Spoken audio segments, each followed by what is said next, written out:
Jacques Dupont, bonsoir. Merci de nous accueillir pour cette nouvelle édition, le point spécial primeur 2005. On a pu lire au moment sur le visage beaucoup de joie, beaucoup d'enthousiasme et de sérénité chez les professionnels, journalistes comme vous, metteurs en marché, propriétaires.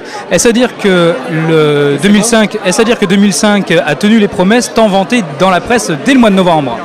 Oh oui, moi je crois que j'ai écrit dans le point que c'était peut-être le plus grand millésime.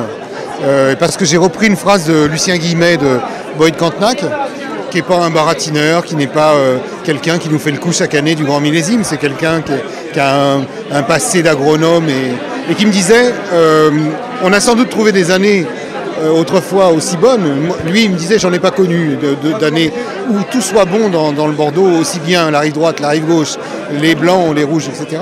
Mais il y a sans doute eu autrefois des années, je ne les ai pas connues, disait-il, mais en revanche, on a en plus la maîtrise technique. C'est-à-dire que la moyenne générale des vins sur Bordeaux est sans doute extraordinaire, quoi. Elle est comme elle n'a jamais existé. Donc effectivement, on est peut-être sur le plus grand millésime de tous les temps. Ça ne veut pas dire qu'il n'y ait pas eu des vins meilleurs certaines années, mais pas de façon aussi générale. Alors, est-ce à dire que sur ce millésime-là, vous avez eu des émotions particulières que vous n'aviez jamais rencontrées avant? Oui, parce que j'ai dû sortir mon supplément en 15 jours au lieu d'un mois, et donc je me suis fait une grosse chaleur. Oui, ça oui. Oui. Il a fallu écrire 300 000 signes, c'est-à-dire la valeur à peu près d'un bouquin Gallimard, ramené au corpuscule du point, ça fait beaucoup plus petit, mais là je me suis fait une grosse émotion. Sinon non, avec les vins, c'était génial, quoi. On s'est promené cette année, c'était formidable. Peut-être, alors je vais fâcher les gens de la rive droite, mais je donnerais peut-être un petit avantage à la rive gauche, parce que le Cabernet est moins porteur d'alcool que le Merlot. Et donc, on a des équilibres un petit peu plus raisonnables sur la rive gauche. On a des 13, 13,2, alors qu'il n'est pas rare de dépasser les 14 sur la rive droite.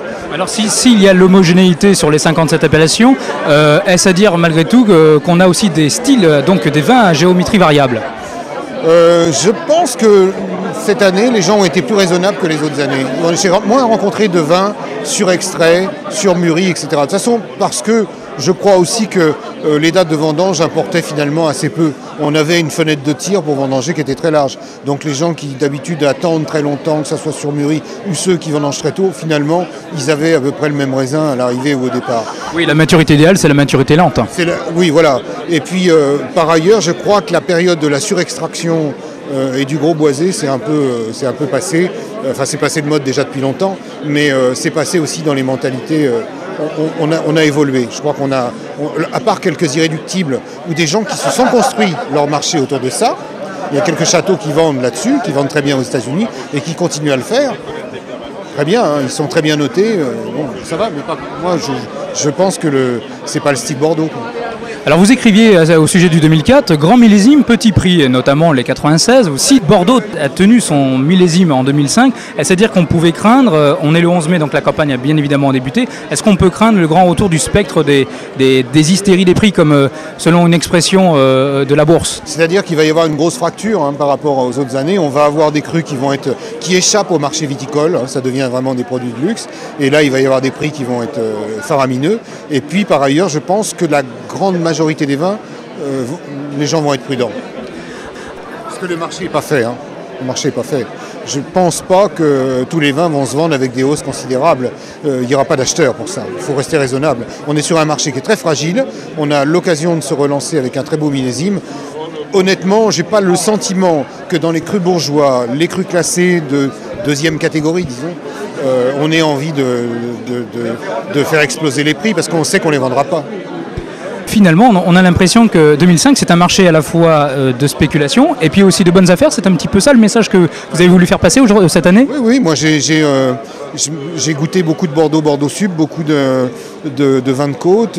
J'ai goûté l'ensemble des crus bourgeois. Et cette année, dans le point, on a en plus créé un nouveau truc, c'est de faire remplir aux gens un espèce de contrat où ils s'engagent à donner un vrai prix primeur et à le respecter. Et de la sortie du point jusqu'au 31 juillet, ceux qui signent ce contrat ont un label dans le point, un prix garanti, et ça assure aux consommateurs qu'ils ne vont pas le retrouver en grande distribution 2 € moins cher qu'ils l'auront payé en primeur, comme c'est arrivé par le passé, et comme je ne voulais plus que ça se passe. Et donc là, j'ai dégusté des vins avec des prix garantis, il y a des très belles affaires. On trouve des vins à partir de 3,50 € en 2005, et qui sont bons. Qu'est-ce qu'on peut faire de mieux ? Dernière question, votre actualité très riche, un spécial hors série, le point, nos meilleurs vins. Qu'est-ce que c'est finalement le grand principe? C'est une compilation remasterisée? C'est vos meilleurs moments vécus dans ce métier? C'est une exploitation de l'homme par l'homme, par Franz-Olivier Gisbert, qui me fait travailler jour et nuit, et je vais créer un syndicat sud au point.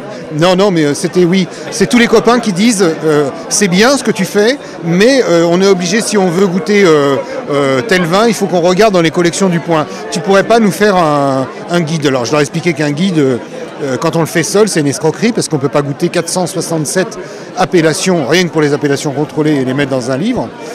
Tout seul dans une année, c'est pas faisable. Mais je pouvais faire une compilation de ce que j'avais trouvé un peu rigolo dans l'année, plus des articles un peu explicatifs, comment les vins vieillissent, etc. Scientifiquement. C'est Denis Dubourdieu qui m'a expliqué tout ça, moi je ne l'ai pas inventé. Et puis, oui, c'est une compile remasterisée, parce qu'en fait, tout le monde dit c'est facile à faire, tu as juste à reprendre tes articles. Ouais. Sauf que quand il date de 2 ans, il faut reprendre aussi les vins, et puis que les infos sont plus valables, donc c'est totalement réécrit. Jacques Dupont, je vous remercie. Je rappelle que vous êtes le chef de rubrique 20, l'hebdomadaire Le Point. Merci beaucoup.